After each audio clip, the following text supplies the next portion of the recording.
আসসালামু আলাইকুম, কেমন আছেন সবাই? আজকে আপনাদের জন্য সুন্দর একটা স্পাইডারম্যান থিম কেক নিয়ে এসেছি। তো আজকে এই কেকটাই আপনাদেরকে ডেকোরেশন করে দেখাবো। আমি প্রথমেই 1.5 পাউন্ডের একটা কেক রেডি করে ফ্রিজে রেখে দিই একটু ঠান্ডা হওয়ার জন্য, যাতে আমার ডেকোরেশনের কাজটা করতে আমার জন্য একটু ইজি হয়।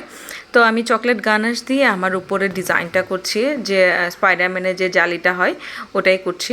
তো গানাশটা স্মুথ হওয়াটা খুব জরুরি। যদি খুব বেশি পাতলা হয় তাহলে ধরার আগে পড়ে যায়, আর যদি খুব শক্ত হয় তাহলে দেখা যায় পড়তে খুব কষ্ট হয়। তো ওই জন্য গানাশটা পারফেক্ট হতে হবে এবং কেকটাকে একটু ফ্রিজিং করলে কাজগুলো করতে একটু স্মুথ হবে। তো আমি সুন্দরভাবে দুইটা দুইটা করে লাইন ফিল আপ করে নিচ্ছি।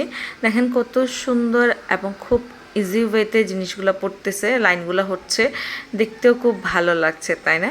তো আমি একটু বলে রাখি, আমি চট্টগ্রাম থেকে কাজ করতেছি। আপনারা আপনাদের পছন্দ মতো কাস্টমাইজকে অর্ডার করতে পারবেন আমাদের পেজে। আমরা চেষ্টা করব আপনার মনের মতো করে ডিজাইনটা করে দেওয়ার জন্য। তো এটাও আমার একটা রিপিট ক্লায়েন্ট ছিল, আলহামদুলিল্লাহ। তো উনি যেভাবে বলেছেন আমি ওভাবে করে দেওয়ার চেষ্টা করতেছি। আমার উপরের যে ডিজাইনটা ওটা হয়ে গেছে, এবার হচ্ছে আমার সাইড দিয়ে ডিজাইনটা। তো ওটাও আমি সুন্দরভাবে করে নিচ্ছি। স্পাইডারম্যান কেকটা আসলে বাচ্চাদের জন্য একদম পারফেক্ট একটা ডিজাইন, ভালোও লাগে আসলে, কি বলবো, মানে কেকগুলো করতে মজা লাগে। বাচ্চাদের অনেক অনেক অনেক অনেক কেকের ডিজাইন আসলে বলে শেষ করা যায় না, অনেক ধরনের অনেক থিম।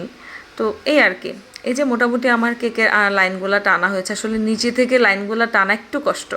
এই যে আমার কেকটা রেডি হয়ে গেছে। এরপর আমি একটা ছোট্ট একটা নজেল দিয়ে নিচে দিয়ে একটা বর্ডার করে নিচ্ছি রেড কালারের।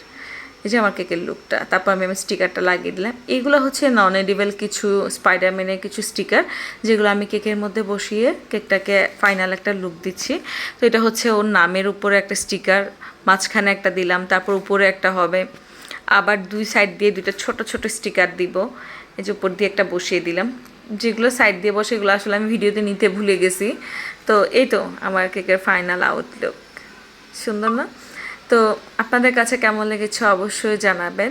সবাই আমার জন্য দোয়া করবেন। এটা হচ্ছে আমাদের ফাইনাল লুক। সবাই সুস্থ থাকবেন, আমার জন্য দোয়া করবেন।